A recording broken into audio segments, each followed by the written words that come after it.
రే రే ఏ baby screen మూయండిరా.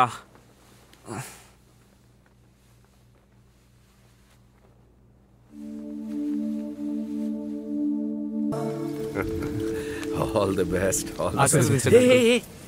ముందు అమ్మా నాన్నల దగ్గర ఆశీర్వాదం తీసుకోండి. అదే చేస్తాను అంకుల్. God bless you.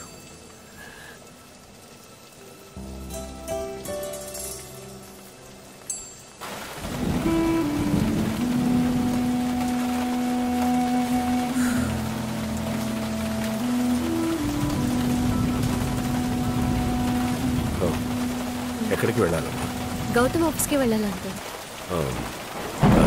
కావాలంటే నేను డ్రాప్ చేస్తాను. రామా.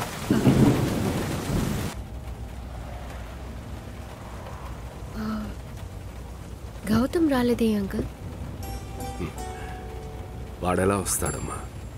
వీళ్ళతో గొడవ పడ్డాడు కదా, రాడు. ఎందుకు అంకుల్ గౌతమ్ మాత్రం ఇలా బిహేవ్ చేస్తున్నాడు?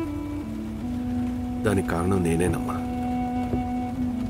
వాళ్ళమ్మ చిన్నప్పుడే వదిలేసి విడిపోయింది. అప్పటి నుంచి గౌతమ్కి ఆడవాళ్ళంటే పడదు. వాడు మనసు మార్చుకోవాలని ఇంకో పెళ్లి చేసుకున్నాను.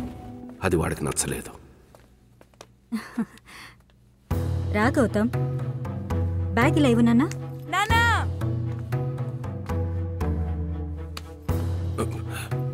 నాకు అమ్మొద్దని ఎన్నిసార్లు చెప్పాను?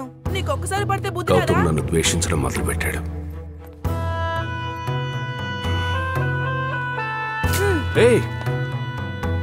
నాకు నువ్వు నచ్చలేదు. పో. నా మాట విను బాబు. నాతో నేను చెప్పే మాట విను. గౌతమ్, ఇదిగో బాబు, నాకొద్దు. నా వల్ల మీ మధ్య మనస్పర్ధలు రాకూడదు. అది కాదు. నేను వెళ్ళిపోతాను. అయినా గౌతమ్ నన్ను క్షమించలేదు. అడగడానికి రాలేదు, బట్ క్లోజ్ ఫ్రెండ్స్ వెడ్డింగ్కి వచ్చుంటే బాగుండేది. ఆ పెళ్లి వల్లేగా ఇదంతా. నేను ముందే అన్నాను, రే మీరు పెళ్లి